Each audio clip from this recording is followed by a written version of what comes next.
que não me refiro tecnicamente ao assunto. E por que não o faz? Primeiro, porque poucos entenderiam. Afinal de contas, eu estou me propondo escrever ao povo em geral, não estou preocupado com que me identifiquem ou não. Segundo, porque o médium à minha disposição não fala a minha linguagem acadêmica. A ignorância em torno do processo mediúnico é um entrave à sua melhor aceitação, pontificou o Dr. Wilson. Quando estava no corpo, era-me comum ouvir dos opositores da doutrina: se os espíritos, de fato, podem se comunicar, porque Freud não dá sequência ao seu trabalho através de um médium. Porque um grande cientista, à altura de Louis Pasteur, não revela a cura do câncer. Porque Albert Einstein não soluciona os enigmas da física. A mim, acrescentei, indagavam por que Beethoven ou Mozart não tocavam piano nas sessões do Centro Espírita Uberabense. Outros ironizavam, perguntando por que os nossos médiuns não incorporavam o célebre tenor Caruso. Desconhecem, Inácio, que médium é instrumento, e o instrumento tem que ser adequado. O que o cirurgião, por exemplo, faria sem um bisturi, o escultor sem o cinzel. Teriam que improvisar. O que, convenhamos, os descaracterizaria. Seria um desastre. A viola não substitui o violino para o violinista, e vice-versa. Bem colocado, Odilon, concordou o Dr. Wilson. Precisaríamos, prosseguiu o orientador, que os físicos se fizessem médiums para os espíritos dos físicos, que os químicos, os geneticistas, e assim por diante. Ponto de interrogação. Chico Xavier se fez médium para os poetas, observei. O Parnaso de Além-Túmulo é uma obra digna dos maiores poetas da língua. Chico, a par de tantas aquisições, é também um espírito poeta. Se a poesia não lhe corresse nas veias, os poetas desencarnados não teriam escrito por seu intermédio com tanta perfeição de estilo. Hoje, lembrou Adroaldo, já temos médiuns músicos para os espíritos dos músicos e pintores para os espíritos dos pintores. Sim, e no mundo todo, aparteou o Dr. Wilson. No entanto, do ponto de vista doutrinário, deixam a desejar, não estão propriamente a serviço da ideia da imortalidade, mormente os estrangeiros. Nem os médiuns e nem os espíritos que por eles se expressam, ressaltou Odilon, o que mais temos, o vida espiritual, são espíritos livres pensadores, descompromissados com a causa do Evangelho. A comunicação entre os dois mundos não é controlada por nós e acontece com maior frequência entre os sensitivos que agem de maneira irresponsável e espíritos que, às vezes, têm como único objetivo impressionar, qual se fossem atores habituados à ovação da plateia. Embora não faça tanto tempo assim que deixei o corpo, disse Adroaldo, tenho pensado seriamente em reencarnar. Voltar tão depressa para aquele caldeirão em ebulição? Brinquei, com a intenção de descontrair. Talvez por lá nossa ação possa ser mais efetiva, sentir-me-ia mais útil. Mas você tem muita ocupação por aqui e, ao que sei, nada o impede de subir. Como, porém, Dr. Inácio, eu poderia fazê-lo? Nós, você deveria dizer. Ainda mais engajados como estamos nas atividades do cristianismo redivivo. E o senhor sabe que não é só, os nossos compromissos individuais nos requisitam a presença junto àqueles que permanecem na expectativa do nosso auxílio. A questão do karma é por demais complexa, concordo com você, Adroaldo, embora, de minha parte, se pudesse, sequer olharia para trás. Como, no entanto, cooperar com a humanidade, furtando-nos de cooperar com o homem? Inácio, comentou o Dr. Wilson, você tocou num assunto muito importante. Todos os nossos irmãos de ideal deveriam estar mais atentos e, no anseio de modificar o mundo, não se esquecerem de transformar a paisagem à sua volta. Os nossos compromissos familiares são muito sérios, para que possam ser olvidados. Não se podem tomar no sentido literal as palavras do Mestre, e todo o que deixar, por amor do meu nome, a casa, ou os irmãos, ou as irmãs, ou o pai, ou a mãe, ou a mulher, ou os filhos, ou as fazendas, receberá cento por um e possuirá a vida eterna. Certamente, Jesus não pregava a dissolução da família, o que seria um retorno ao primitivismo. O Cristo, esclareceu o mentor, pretendeu combater o excessivo apego ao convencionalismo social, em detrimento do amor que devemos consagrar a Deus. Mesmo na cruz, ele não deixou de se preocupar com a sua mãe, confiando-a à proteção de João. O problema é que nos doamos demais aos nossos interesses afetivos, o que, convenhamos, não deixa de ser uma manifestação de egoísmo. Amor a Deus e ao próximo, eis a síntese dos ensinamentos divinos. Por esse motivo, considerei muitos espíritos que, por assim dizer, acertam no atacado, erram no varejo, fora de casa, são missionários, dentro de casa, são espíritos comuns. Reconheço, disse Adroaldo, que cada espírito carece de vivenciar a própria experiência e que não o livraremos disso, mas, a semelhante pretexto, não devemos permanecer indiferentes. Eu não me recordo a quem pertencem as palavras: quando um homem cai, toda a humanidade cai junto com ele; quando um homem se levanta, toda a humanidade se coloca de pé. O movimento espírita, ponderou o Dr. Wilson Ferreira de Mello, através de seus adeptos, necessita de ser mais coeso em seus propósitos. Nós, os espíritas, precisamos deixar de ser tão personalistas. Concordo em gênero, número e grau, afirmei, não controlando a própria indignação. O espiritismo está repleto de cardeais e bispos reencarnados. Ao longo da história, eu nunca soube de uma doutrina que suscitasse, entre os seus próprios seguidores, tantas dissensões e polêmicas. Os cristãos demoraram 300 anos para começar a brigar entre si. Os espíritas o têm feito praticamente desde o nascedouro. Aqui, Odilon, perguntei, virando-me para o amigo, atribuir isso. Eu não compreendo. Inácio, façamos força para que conosco não seja assim. Se a nossa preocupação primeira for com a vivência do Evangelho, evitaremos ser pedras de tropeço para a causa. Capítulo 8. Conversamos, assim, animadamente, quando Maria Modesto Cravo, companheira de tantos anos de labor, interrompeu-nos com a notícia do que esperávamos não viesse a se concretizar. O conflito armado dos Estados Unidos da América contra o Iraque foi deflagrado. Aviões norte-americanos estão bombardeando Bagdá. Houve entre nós um estado de consternação e, durante alguns segundos, nos mantivemos em silêncio, elevando os nossos pensamentos ao Criador. Os esforços diplomáticos foram em vão, comentou Adroaldo. As consequências para o mundo serão desastrosas. A arbitrariedade dos países aliados, opondo-se à desaprovação da ONU, haverá de custar caro à humanidade, emendou o Dr. Wilson Ferreira de Mello. Doravante, quem haverá de aceitar a sua intermediação pacífica diante de qualquer impasse? O Papa João Paulo II, disse Modesta, em um de seus últimos pronunciamentos, foi incisivo, afirmando que quem tomasse a iniciativa de guerra responderia perante Deus, a história e a própria consciência. Várias manifestações em favor da paz continuam sendo feitas no mundo todo. A pretexto de se lutar contra o terrorismo internacional, opinei indignado, mais uma guerra que o homem trava em nome de Deus, ambição pelo poder, hegemonia política, fanatismo religioso. O presidente dos Estados Unidos, em sua declaração de guerra, evocou o nome de Deus, e o do Iraque, envergando seu uniforme militar, o de Alá, observou Modesta. Sempre foi assim ao longo do tempo, exclamei, alternando opiniões com os companheiros. Os primeiros civis já devem estar sendo mortos. Até quando alguns poucos continuarão decidindo o destino de milhares? Como, de fato, a Terra é um planeta com características primitivas. Israel está temendo ser atacada com armas químicas e biológicas. As crianças estão indo à escola com máscaras de proteção. Infelizmente, a paz me parece cada vez mais distante e o futuro da humanidade se compromete. Em outros países são envolvidos diretamente na guerra, como no Brasil, por exemplo, a violência urbana vem se tornando insustentável.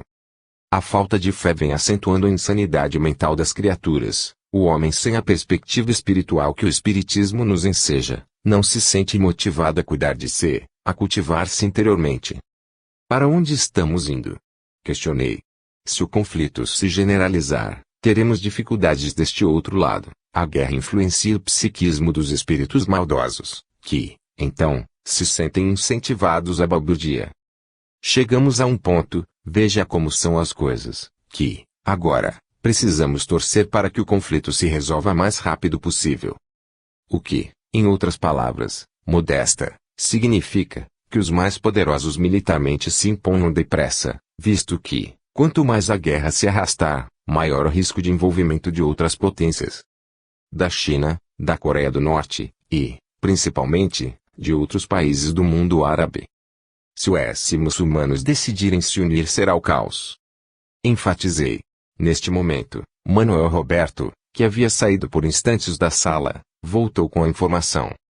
Doutor Inácio, nota-se já uma movimentação por parte de nossos irmãos que habitam as regiões espirituais mais densas. Em alguns de nossos internos se mostram mais agitados. Redobrem a vigilância, solicitei, preocupado. É possível que muitas entidades, motivadas pelo inconsciente coletivo, venham ter a nossa porta. Precisamos estar atentos. Em tempo de guerra, espíritos oportunistas e saqueadores aparecem. Se o combate está acontecendo tão longe, como podem saber? Perguntou Manuel Roberto. Foi Odilon Fernandes quem, até então se conservando em silêncio, tomou a iniciativa da resposta. O pensamento se propaga a longas distâncias e todos nós revelamos mais ou menos aptos para percebê-lo e, depois, Manuel, tanto quanto nós, as trevas dispõem de meios de comunicação, porque a decisão do mal lhes pertence, ficam sabendo primeiro o que pretendem fazer. Em nossa atual condição evolutiva, torna-se difícil que nos antecipemos à sua intenção. Qual o seu parecer a respeito de tudo isso, Odilon? Indaguei ao benfeitor. A guerra não nasce de um instante para o outro. O atual conflito é uma consequência da opção que as nações vêm fazendo no curso do tempo. Não podemos, é claro, generalizar, mas, a rigor, do ponto de vista social, são poucos os países que investem na paz. No entanto, ao que estamos sabendo, as manifestações pacifistas estão sendo realizadas no mundo todo. A paz duradoura não se constrói de um dia para o outro. Todos, sem exceção, devemos nos sentir responsabilizados pelo que está acontecendo e pelo que ainda virá a acontecer. Ante a iminência de uma catástrofe, os homens se mobilizam, mas, nos é lícito perguntar, por que não o fizeram antes? Por que não se preocuparam anteriormente em dar o seu contributo pessoal ao entendimento entre os povos, começando no seio da própria família? Por que não se ocuparam, individualmente, em combater a fome e a miséria? Porque olvidaram os jovens sem oportunidade de trabalho e professaram esta ou aquela crença religiosa por mera formalidade?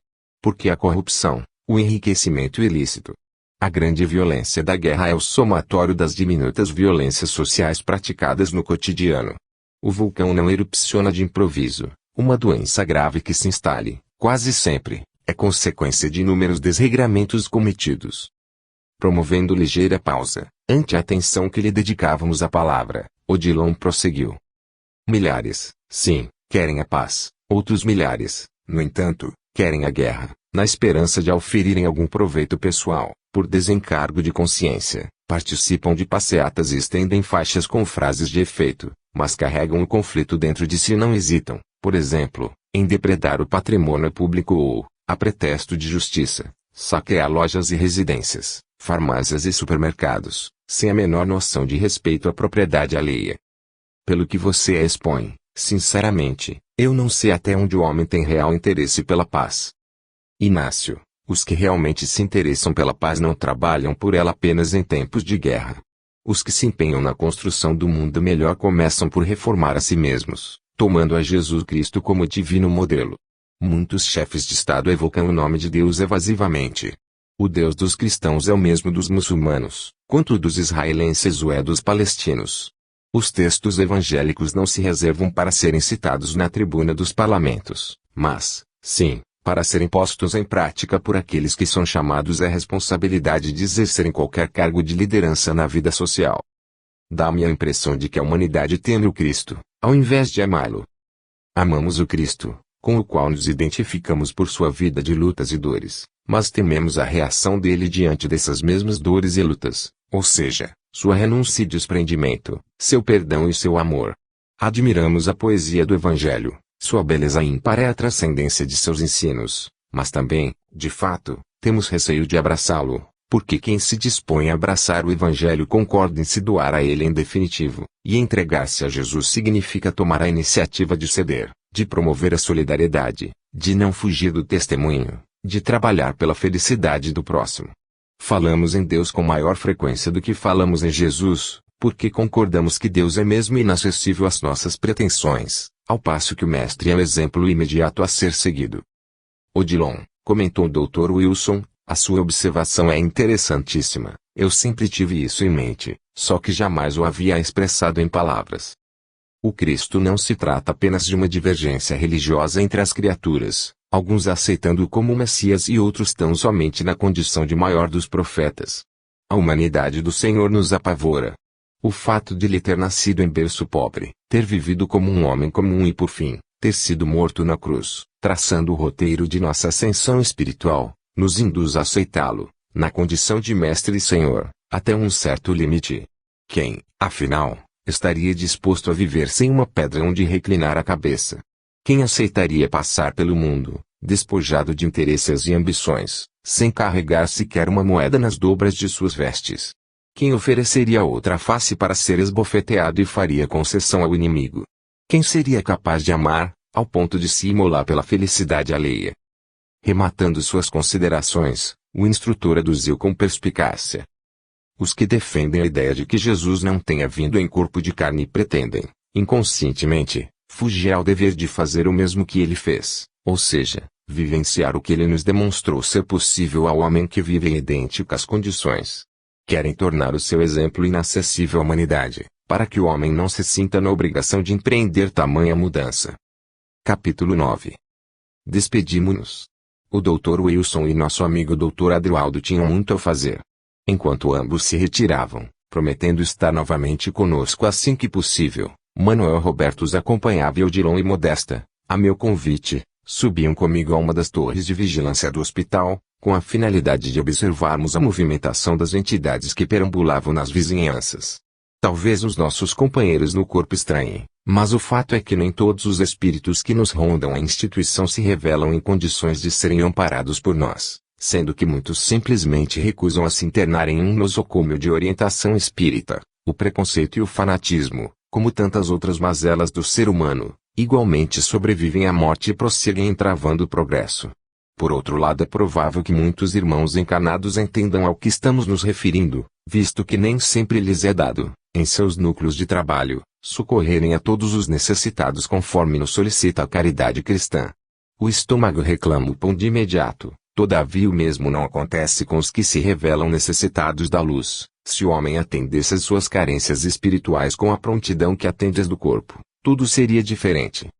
As vibrações, decorrentes das notícias que se espalhavam sobre a guerra, já começavam a formar nuvens espessas que se agitavam, quais gigantescas formas pensamento no horizonte. O que estamos vendo parece uma imagem de ficção, não é, Odilon? Perguntei. Todavia, Inácio, é mais que real, esclareceu o mentor, continuando. Nesse momento, a maioria dos nossos irmãos na Terra não está pensando em outra coisa. É possível, inclusive, que as redes de televisão estejam transmitindo, ao vivo, cenas do conflito, ensejando ideias e sentimentos que se plasmam e adquirem vida momentânea. Vida momentânea? Sim, o pensamento cria e a emoção anima. Tudo que se nos irradia da mente vive com a intensidade com que é pensado.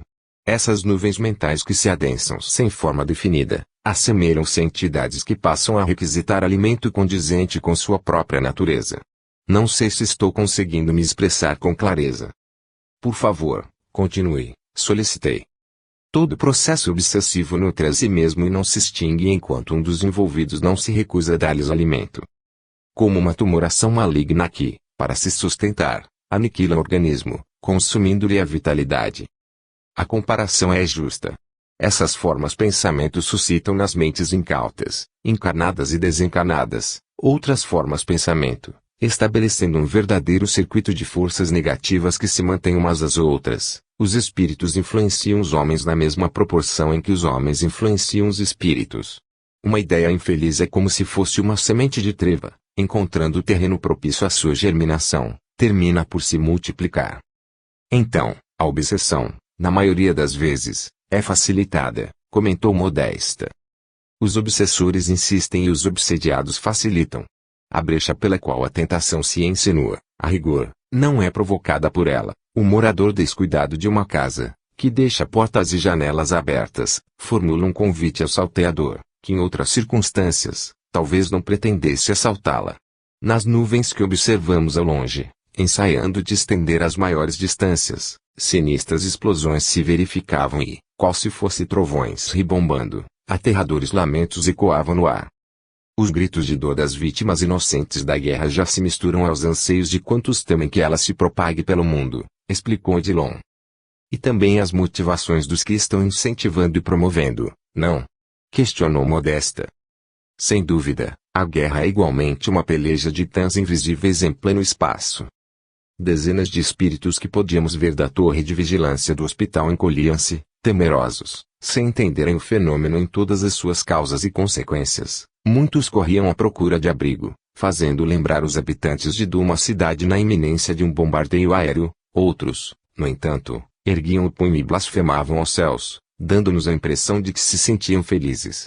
Dentre esses últimos, alguns atiravam pedras e calhaus contra nossos muros, gritando palavras de ordem e desafiando-nos com o sinal da sinistra cruz suástica no peito nu. Adeptos do nazismo por aqui? Perguntei, surpreso. A oportunidade enseja que nos revelemos em nossas tendências e inclinações. A hora da crise é aquela em que tiramos o disfarce e nos mostramos como somos.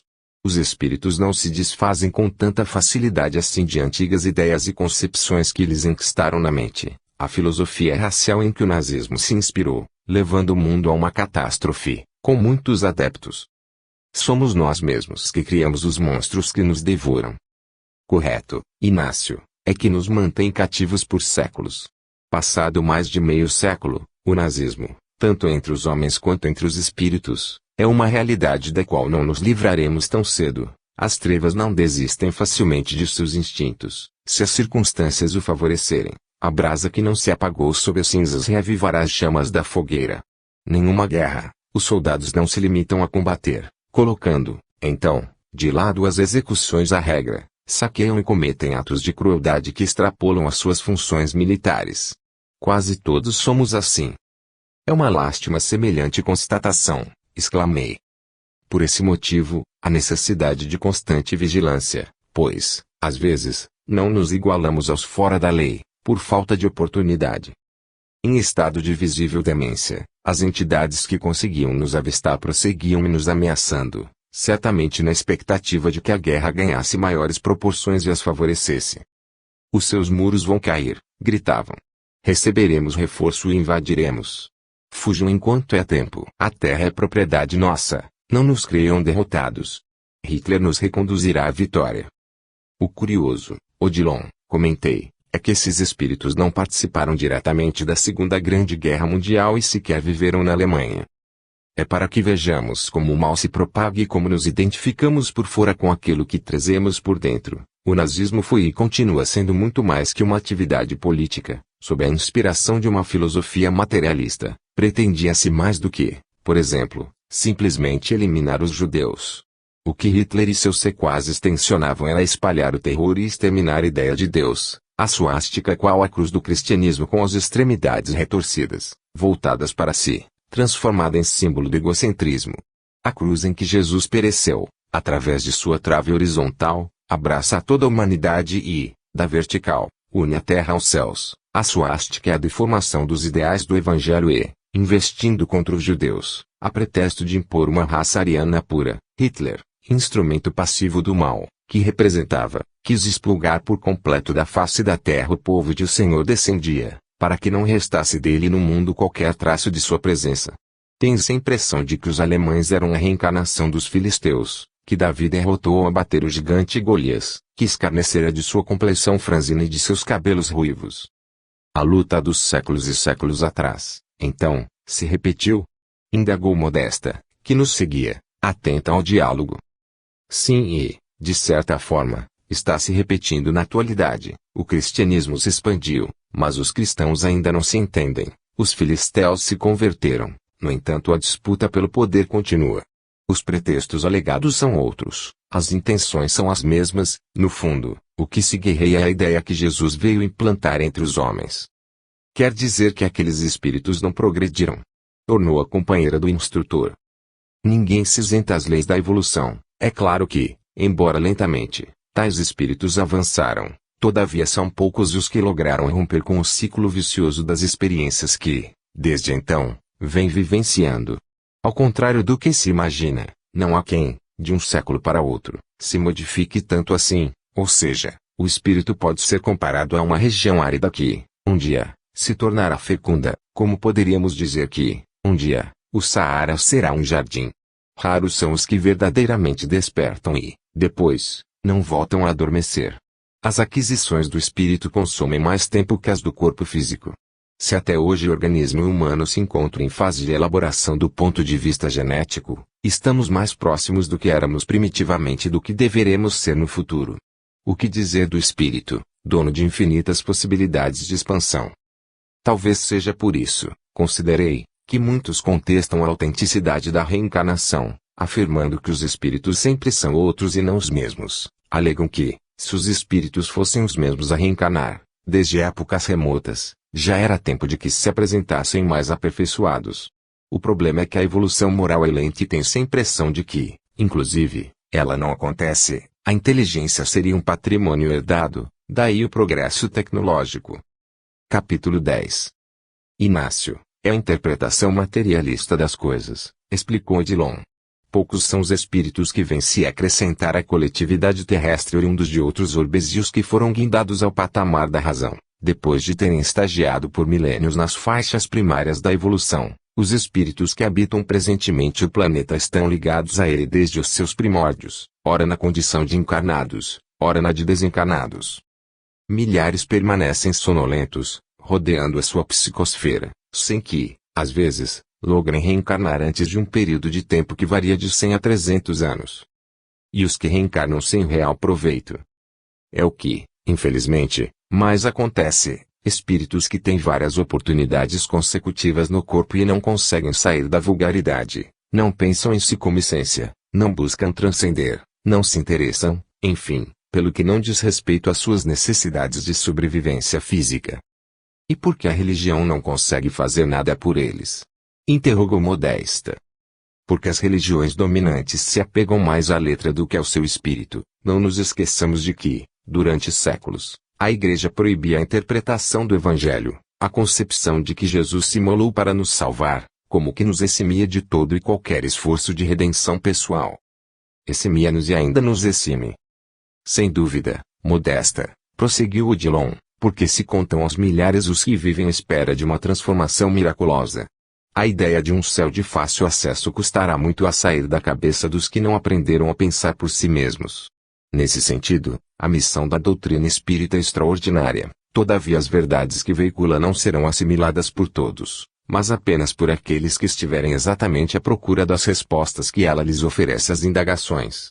O Espiritismo, é bom que o digamos aos nossos irmãos encarnados, ainda não mereceu um ataque maior das trevas porque, se assim podemos nos expressar, as próprias trevas não acreditavam na sua capacidade de conscientização das almas. Tímido e anônimo no princípio, transferiu-se da França para o Brasil, onde se aclimatou espiritualmente, mas vem sendo considerado uma cultura de terceiro mundo pelos países europeus. No entanto, nenhum de seus adeptos faz ideia da sutileza do ataque que, de uns tempos para esta parte, lhe é movido por seus opositores que, agora, principalmente depois do advento de Chico Xavier, vem se preocupando com o seu crescimento. E não nos iludamos. A infiltração tem sido realizada através dos canais da mediunidade. Os espíritos que nos adversam a causa prevalecem-se da invigilância dos médiuns e criam áreas de conflitos doutrinários. O arsenal de que os seus inimigos dispõem é extremamente diversificado. Além do mais, temos sido chamados a lidar com o mediunismo, prática pertinente não à doutrina, mas às seitas afro-brasileiras, em que a Umbanda, o Candomblé e o catolicismo se fundiram. Tudo nos impõe o seu ônus. O espiritismo foi bem acolhido no Brasil, todavia a simplicidade do nosso povo vem sendo explorada pelos espíritos interessados em estabelecer a confusão, deturpando-lhe a mensagem libertadora. Os veículos da imprensa leiga não fazem a menor questão de clarear o assunto, de vez que a maioria se encontra a serviço de facções religiosas e políticas interessadas em lucrar com a ignorância de nossa gente. Apesar sucinta, a explanação de Odilon não podia ser mais clara. E, aos motivos apontados por ele, ainda vinham se somar o personalismo e, consequentemente, a falta de união dos espíritas que, inconscientes na trama urdida pelas trevas, permitem fazer-se instrumentos contra o próprio ideal. Dr. Odilon, arguiu Modesta, em sua opinião, o que o espírito encarnado pode fazer para melhor aproveitar as lições do educandário terrestre? Pelas suas dissertações, com as quais, evidentemente, concordo, a evolução do espírito se processa com lentidão, que providências poderiam ser tomadas no sentido de acelerar o progresso. O espírito que toma consciência de que deve crescer, e isso é válido igualmente para nós, os que ainda integramos a comunidade dos que se vinculam ao urbe em que somos chamados a realizar Deus em nós, necessita se esmerar no cumprimento de suas obrigações cotidianas, que lhe refletem o karma, ou seja, no âmbito de nossas próprias atividades familiares, profissionais, sociais e espirituais. Contamos com todas as oportunidades que a vida nos possibilita para que deixemos de marcar passo nas sendas evolutivas. Mais uma vez, recorremos ao abençoado exemplo do Cristo, que exerceu as funções de anônimo carpinteiro, dialogou com pessoas simples de sua convivência, requisitou humildes representantes do povo para o apostolado, amparou os necessitados que viviam à sua volta. O Senhor não se revelou aos homens em sua grandeza espiritual, aguardando condições especiais para fazê-lo. A rigor, não é a tarefa em si que nos destaca, mas, sim, o modo com que a desempenhamos. A expansão do espírito não é um fenômeno externo, na conquista de nós mesmos está o verdadeiro caminho da ascensão que pretendemos. Em suma, apartei, o segredo está em fazermos da melhor forma possível o que nos é concedido fazer. Estamos sempre, Inácio, em nosso melhor momento evolutivo. Mesmo os que praticam crimes hediondos? Mesmo eles, os que não optaram corretamente, antes de cometer qualquer desatino, o espírito tem tempo suficiente para refletir e escolher. Não há ninguém desprovido de livre-arbítrio. Mas e as influências espirituais perniciosas a que eles sucumbem? No mínimo, existem na mesma proporção do que aquelas que procuram influenciá-lo positivamente, as leis da vida não nos deixariam à mercê do mal. Se as próprias criaturas se importam com a influência do meio sobre a formação do caráter, porque o Criador não se importaria? Se não pudéssemos resistir à opressão que nos induz à criminalidade, não poderíamos ser responsabilizados. Agora, é claro que a responsabilidade pelo erro cometido está na direta razão dos esclarecimentos que se possuem. Então indagou Modesta, tão interessada quanto eu em ouvir as palavras do mentor, aproveitando a sua estada conosco. A ociosidade é um dos maiores entraves no caminho do nosso crescimento espiritual. O maior de todos. O comodismo faz com que o espírito consuma em vão, que, se melhor aproveitado por ele, o subtrairia à quase inútil repetição de experiências, quase inútil porque não podemos afirmar de qualquer experiência lhe seja de todo inútil, o fruto que se recusa a amadurecer por si, de tanto se expor aos raios de sol, acaba mudando de tonalidade. Mas não terá o mesmo sabor, observei. Sem dúvida, acontece, porém, que o espírito é muito mais que um simples fruto que não amadurece no tempo devido. Incidindo sobre lhe a dor consegue induzi-lo ao indispensável amadurecimento preservando-lhe as qualidades intrínsecas. Talvez, por esse motivo, gracejei, o homem que realmente sofre é sempre mais doce. Conheço muitos, Inácio, aparteu/vertical Modesta, que são extremamente amargos. É que ainda não se expuseram o suficiente ao calor da provação. Respondeu Odilon. Quem não sofre o bastante, não se quebranta. Em alguns espíritos, sofrimento pouco produz rebeldia. Você tem razão, Odilon, afirmei, pelo menos no que se refere a mim, o sofrimento de todo dia que foi me abrandando, por fim, as frustrações acrescidas ao inevitável desgaste físico, proveniente de cruel mas remissor processo oncológico no cérebro, surtiram interessante efeito. Comigo, conforme sabem, aconteceu diferente, disse Modesta. O câncer inesperado ao qual, pela minha condição de espírito e de médium, eu me julgava imune, provocou em mim uma indispensável revisão de valores. Intimamente, o tumor que me provocou o desenlace, me fez crescer. Às vezes, a gente se ilude quanto ao próprio valor.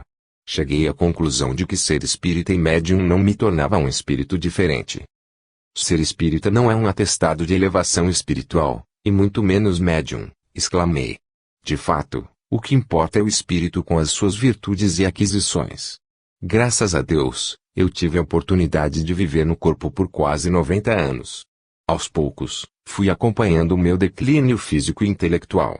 O enfisema pulmonar crônico me fazia esperar pela morte todos os dias, de forma que, de maneira providencial, gradualmente fui me desapegando de tudo, inclusive do corpo desfigurado pelo tempo.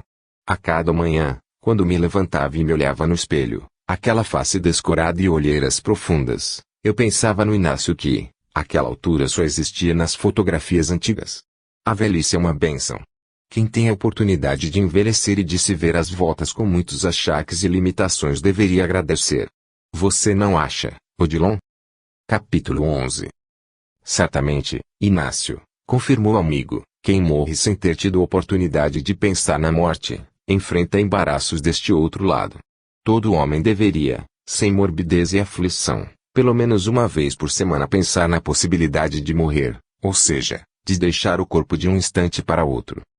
Isso não lhe traria problemas de outra ordem, como, por exemplo, descaso pela vida? Perguntei. Segundo deduzo, tal exercício lhe seria mais benéfico que prejudicial, mormente aos que concentram todas as suas aspirações na existência física, tão fugidia quanto um relâmpago que corta os céus em noite tempestuosa.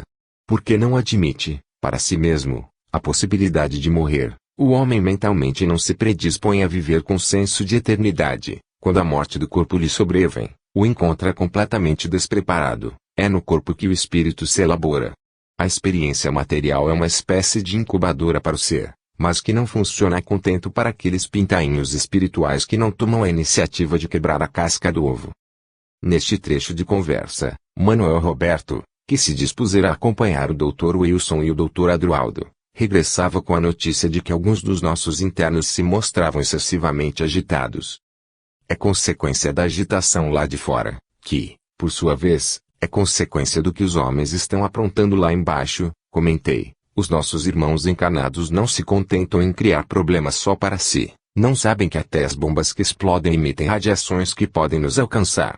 Os artefatos nucleares sobre Hiroshima e Nagasaki, ao que estamos informados, tiveram repercussão nas regiões espirituais próximas às duas cidades. Muitos espíritos apresentaram lesões em seus corpos e tiveram que ser tratados. As lesões se pareciam com extensas e profundas queimaduras. Isso, evidentemente, sem nos referirmos aos transtornos mentais ocasionados tanto nos que deixaram o corpo de carne diretamente atingidos quanto nos que, fora dele, sofreram com o impacto de explosão. Enquanto nos dirigíamos para os pavilhões, com o propósito de tomarmos as devidas providências, Odilon, com base no que eu havia dito, observou. O átomo, em seu arcabouço físico, tem uma estrutura espiritual. As partículas atômicas representam sutilíssima concentração de energia. Se a física vem comprovando que a matéria é energia capturada, é natural que, quando liberada, essa energia retorne à sua condição primitiva. Se liberada serenamente, retorna com serenidade. Se com violência, o faz com a mesma intensidade. A guerra ou uma catástrofe em determinada região do planeta suscitam alterações da dimensão espiritual correspondente, alterações que serão mais ou menos radicais, de conformidade com a força que as determine. Já o dissemos e repetimos, as duas esferas, a material e a espiritual, coexistem e integram física e moralmente. As leis que regem os princípios da matéria correspondem às que regem os princípios da vida espiritual. A morte não é um abismo intransponível entre os dois planos e não existe, entre uma condição e outra, qualquer solução de continuidade. O menor movimento de um corpo, de um inseto, por exemplo, repercute no movimento do universo. O pensamento ondula e a emoção reverbera. Tudo ecoa de forma correspondente. A criação vive em regime de total interdependência. Se não fosse assim, a gente não se preocuparia uns com os outros, não é? Questionou a companheira. Ora, Modesta, respondi, se sendo assim a gente já não se preocupa, imagine se não o fosse. O egoísmo imperaria em todos os quadrantes do universo e viveríamos em meio ao caos. Quando o homem tomar consciência de que o lixo que atira nas ruas é um crime contra a natureza, a Terra deixará de ser um planeta de provas e expiações, disse Odilon. Até lá, ainda teremos que percorrer alguns séculos, não? No mínimo, 500 anos, exclamei, num cálculo otimista. Teremos que nos educar e tomar a iniciativa do exemplo. Só a ideia da reencarnação na cabeça do homem poderá salvar a humanidade do extermínio. Se ele continuar dando de ombros ao amanhã, as gerações futuras estarão ameaçadas. Que seremos nós próprios, de volta ao campo semeado, isto é, se tal nos for possível, pois poderá ocorrer que sejamos expurgados pelo ventre da Mãe Terra, que vimos conspurcando ao longo dos séculos. Antes que nos inteirássemos da situação no hospital, em decorrência dos problemas mencionados, com os quais, particularmente, eu já havia me habituado, Desde a experiência vivenciada à frente das atividades do sanatório espírita, demoramo-nos por mais alguns instantes num dos saguões da instituição, conversando em torno do assunto que nos monopolizava a atenção. Dr. Odilon, solicitou Modesta, fale-nos um pouco mais sobre a questão da ociosidade, que atrasa o espírito em sua caminhada. Preocupo-me com familiares e amigos que deixei no mundo, com os quais tenho estado quase inutilmente para que se esforcem. Não é só você que padece desse mal, disse, em complemento às palavras da abnegada irmã. Quando ainda encanado, eu me cansei de insistir com integrantes da própria família e mesmo com amigos para que ligassem maior importância às questões espirituais. Alguns aderiram ao espiritismo, tornando-se seus adeptos teóricos, mas, na prática, não quiseram assumir compromisso com ele. O conhecimento espírita nos leva a sair do lugar comum e o homem naturalmente se opõe a tudo que o convida à indispensável renovação, de hábitos, de ideias, de convicções. Para mim, observei, é simplesmente preguiça, com raras exceções. Ninguém quer deixar a rotina. Há quem se torne escravo do relógio e cronometra todos os seus passos. Sei a que você está se referindo, Inácio, ponderou o instrutor, e digo-lhe tratar-se de uma compulsão obsessiva relacionada com o tempo. Por outro lado, existem aqueles que ainda não aprenderam a valorizar a benção do minuto. Alguns são obcecados pelo tempo e os outros o menosprezam. Poucos os que já conseguem administrá-lo com proveito. Os obcecados não sabem improvisar, vivendo na expectativa de uma hora e outra. Os que não consultam os ponteiros do relógio chegam a ser irresponsáveis. Conheci pessoas, aduzi, que tinham hora para tudo, para se levantar, tomar café, ler o jornal, sair para um passeio, menos para comparecer à sessão no centro espírita. Tomavam o café da manhã e se punham a conversar no banco da praça até a hora do almoço. Eram metódicos ao extremo. Outros que também conheci, acendiam um cigarro e, olhando as espirais de fumaça, sequer se davam conta do dia da semana em que estavam. Às vezes, Inácio, comentou Modesta, quando saía pelas ruas, com a finalidade de resolver um assunto qualquer, eu fazia questão de caminhar observando as pessoas, não as pessoas em si, mas os seus espíritos. Não me interessava saber de que modo estavam vestidas, se de pé, ou sentadas. Fixava-me em suas faces e procurava auscultar-lhes os pensamentos. Eu também já fiz essa experiência. Os mais compenetrados eram os que discutiam questões ligadas a dinheiro ou falavam da vida alheia. A maioria, no entanto, olhava vagamente para o que lhes acontecia ao redor. Olhava sem ver. E falava sem pensar. Lábios articulando palavras aprendidas. E ouvidos sem memória. Odilon sorriu e retrucou. Ora, não exagerem, daqui a pouco, vocês irão dizer tratar-se de corpos sem cabeça, exclamei, adiantando-me. Mas, de fato, doutor, endossou-me Modesta, era a impressão com que eu também ficava. Ora, o espiritismo nos ensina que o corpo é um simples apêndice do cérebro, ou seja, o espírito, que é inteligência e sentimento, se situa mais particularmente no cérebro, que comanda as demais funções do organismo. E você, qual me ocorria, notava, em suas andanças, um punhado de corpos sem cabeça, não é? Compreendo o que estão dizendo, esclareceu Odilon. Veja-se quanto o espírito é prisioneiro à matéria. Ele tem um cérebro que ainda não pode usar. Não pode? Perguntei. Digamos que ele esteja aprendendo a pilotar a espaçonave. O que não faria uma criança na cabina de comando de um avião? À medida que o espírito tomar consciência de si, apropriar-se-á das possibilidades virtuais de sua quase infinita capacidade de raciocinar. Capítulo 12. Somos deuses, concluiu o mentor, mas ainda deuses não somos. É impressionante, disse Modesta, a incapacidade de o espírito encarnado fixar o pensamento. Como eu me cansava, quando me debruçava sobre os meus livros de medicina ou, então, me dispunha a escrever qualquer trabalho doutrinário para livro ou jornal. Se não ficasse atento, perderia o fio da meada. Quantas vezes estaquei, de lápis na mão, sobre o papel e nada nenhum pensamento, nenhuma inspiração, e olhem que eu orava antes, pedindo a intercessão do alto.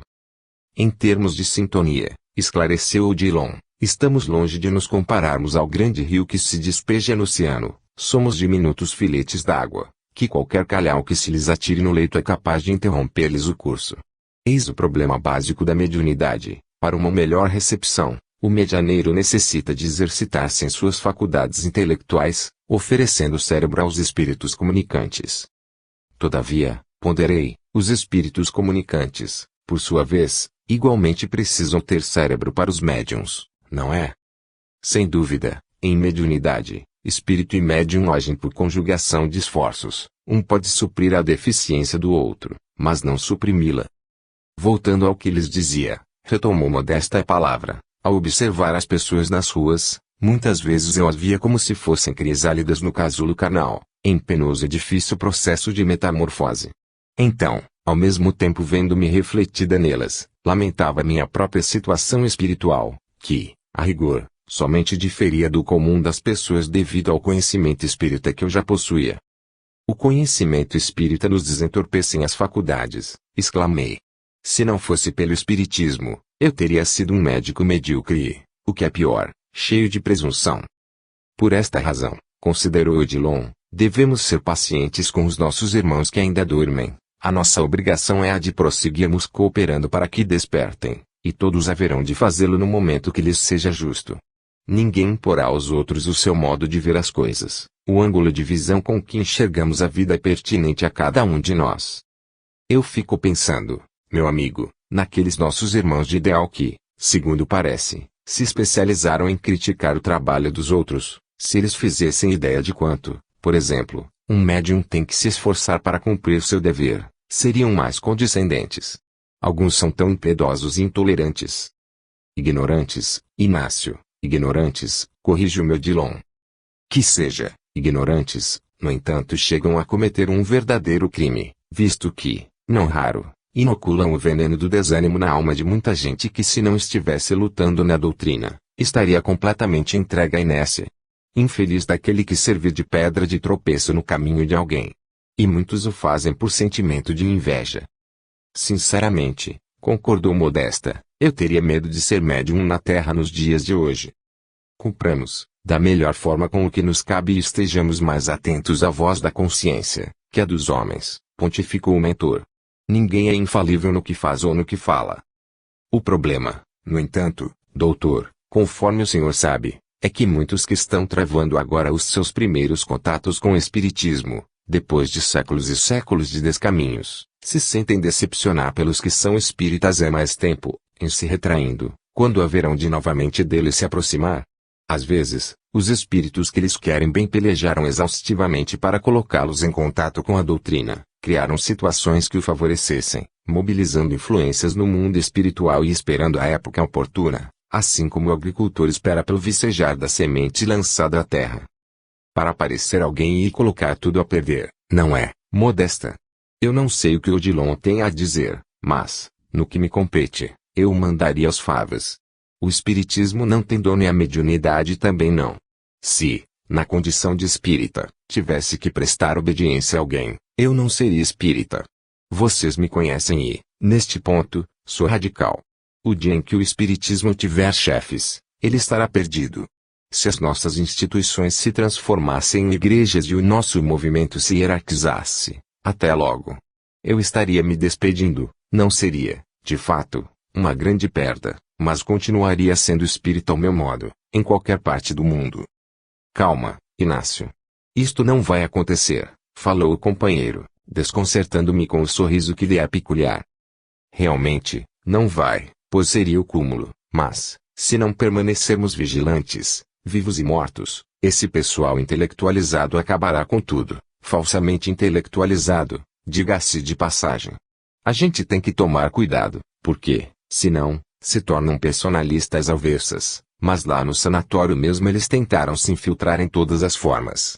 O espírito obsessor a gente sabe que é obsessor, o adversário da causa a gente sabe que é adversário, mas o espírito aqui, a pretexto de defender a pureza doutrinária, é um lobo em pele de cordeiro. Por esse motivo é que eu não aceitava ingerência no sanatório. Se tivesse fraquejado, eles não teriam esperado que desencanassem, a fim de me colocarem para fora.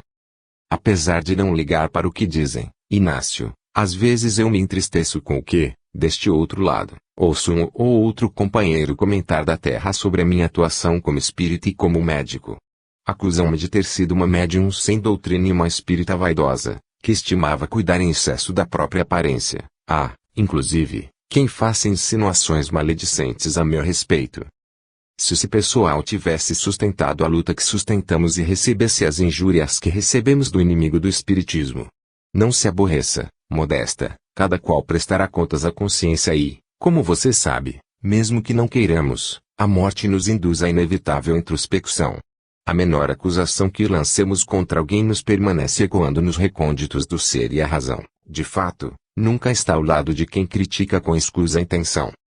O Inácio disse bem, minha irmã, ponderou Odilon, com tranquilidade. Os que assimilam o espírito da doutrina não fazem referências descaridosas sobre quem quer que seja, pois sabem que a palavra leviana repercute com força semelhante à de uma atitude intensa. A palavra é a precursora da ação. Quem pensa e fala de maneira direta ou indireta acaba fazendo e, portanto, assume a responsabilidade pelas consequências. A verdade é que todos ainda não passamos de um bando de insanos. Esta é a minha opinião. À custa de censurar os outros, apontando-lhes os erros e mazelas, disputamos a preferência divina, querendo, a qualquer preço, chegar primeiro ao ponto que nos compete. Agimos quais fôssemos espermatozoides pensantes, em disputa acirrada para, finalmente, alcançar o óvulo e fecundá-lo. Que morram os demais. Não são problema nosso.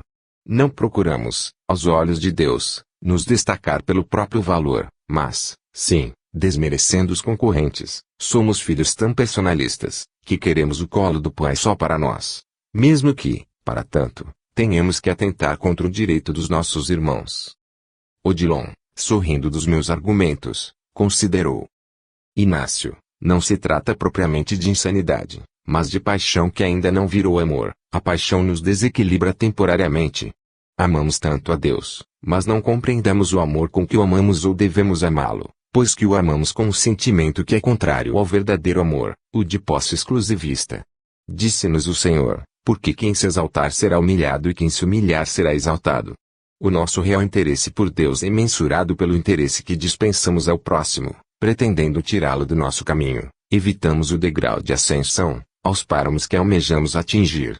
Sozinho, ninguém chegará a Deus. Os espíritos superiores que retornam à Terra não o fazem apenas com o propósito de nos auxiliar, mas, igualmente, com o de, em nos auxiliando, dar sequência à sua maior identificação com o Criador. Quanto mais nos elevamos na escala evolutiva, mais nos sentimos responsáveis pelos que se movimentam na retaguarda. Do amor a um só, devemos passar ao amor pela humanidade inteira e, desta, para o amor por todos os seres do universo. Somos predestinados a amar eternamente. Apenas o amor de Deus se basta. O amor do homem, mesmo depois de angelizado, jamais haverá de contentá-lo. É nisso, Inácio, que se resume o eterno prazer ou, por outras palavras, a eterna alegria. Quando logramos estender a nossa capacidade de amar para além dos próprios limites, a renúncia não nos imporá nenhum tipo de sofrimento e, a exemplo do Cristo, o martírio na cruz será a nossa suprema realização. Capítulo 13. Odilon Fernandes tinha o dom de transformar qualquer discussão menor em preciosos ensinamentos. Os gritos nos pavilhões haviam se intensificado e diversos enfermeiros iam e vinham, tentando acalmar os mais exaltados. Na companhia de Odilon e Modesta, caminhei pelos corredores com a intenção de que, em nos vendo, a nossa simples presença os aquietasse. Alguns, em melhores condições, mas igualmente apreensivos com a agitação reinante, nos interpelavam. Doutor Inácio, adiantou-se um deles, é verdade que o mundo está em guerra? A notícia se espalhou e estamos com receio. O mundo sempre esteve em guerra, meu irmão, respondi. Não se preocupe, trata-se de um conflito isolado e, esperamos, sem maiores consequências. E o que está acontecendo lá fora? Tememos por uma invasão. O hospital está sitiado. Alguns grupos de arruaceiros, nada mais do que isso. Tranquilize-se e tranquilize os companheiros, tudo está sob controle. É mentira, gritou um dos mais agitados de dentro de uma cela. É a Terceira Guerra Mundial que está começando, não nos enganem. Tudo está previsto no Apocalipse. E disseram aos montes e aos rochedos, cai sobre nós, e escondei-nos na face daquele que se assenta no trono, e da ira do Cordeiro, porque chegou o grande dia da ira deles. Finalmente, seremos libertados. Outro, batendo com violência na porta, como se tencionasse quebrá-la, Pedia com insistência. Abram. Deixe-me sair. Eu não vou esperá-los, sei que eles querem me pegar. Dê-me uma arma, para que eu possa me defender. Os nazistas estão lá fora. Salve-se quem puder. Isto aqui está mais para campo de concentração do que para hospital. Doutor Inácio, interpelou-me uma das internas que já estagiava nos serviços de enfermagem. Onde é que está acontecendo a guerra? Tenho 3 filhos e 5 netos por lá. É verdade que o Brasil também está sendo atacado? É simples boato, minha irmã, acalme-se. Os seus filhos e netos estão bem. Mesmo que a guerra estivesse envolvendo o Brasil, qual o motivo de tanta aflição? Você sabe que a morte não existe. Doutor, a morte não existe, mas eu não quero que eles sofram. E, depois, eu ainda não estou em condições de valer a eles. Se um deles deixasse o corpo em circunstâncias trágicas, para onde iria? Confiemos em Deus. Assim como você foi amparada, eles seriam amparados. Não dê ouvidos à boataria. Auxilie-nos a manter a ordem. Eu posso ver as nuvens escuras que pairam no horizonte. Bradou uma outra, como se estivesse a profetizar. Arrependei-vos. Logo as trombetas haverão de soar. Os homens hão de pagar pelos seus pecados. O fogo há de lhes purificar a alma. Nós não estaremos isentos da ira do Senhor. Blasfemadores, a culpa é inteiramente vossa. A heresia que se pratica nesta casa chegará ao fim. O inferno espera por todos os ímpios. Eu vejo grande destruição que se aproxima. Arrependei-vos e sereis salvos. Doutor, informou-me Manuel Roberto, o Flávio caiu numa nova crise. Seria bom que o senhor viesse vê-lo. Por favor, solicitei ao diligente companheiro, coloque uma música ambiente em baixo volume e prepare o microfone para que, dentro de alguns minutos, eu fale aos internos. Dirigindo-nos para onde o mencionado paciente se encontrava isolado, Odilon e Modesta impressionamo-nos ao vê-lo completamente transtornado, fitando-nos com os olhos injetados de sangue a saltar para fora das órbitas. Quem são vocês? Perguntou com ambas as mãos crispadas, contendo-se a custo em sua ânsia de agredir-nos, com certeza, não o fazendo pela presença moral dos 2 irmãos do que se impunham e se apressaram a envolvê-lo com as suas vibrações de paz. Você não está me reconhecendo, Flávio? Indaguei, tentando fazer com que recobrasse o mínimo de lucidez. Sou eu, o Dr. Inácio Ferreira, seu médico e amigo. Tranquilize-se, para que possamos conversar. O que está vendo?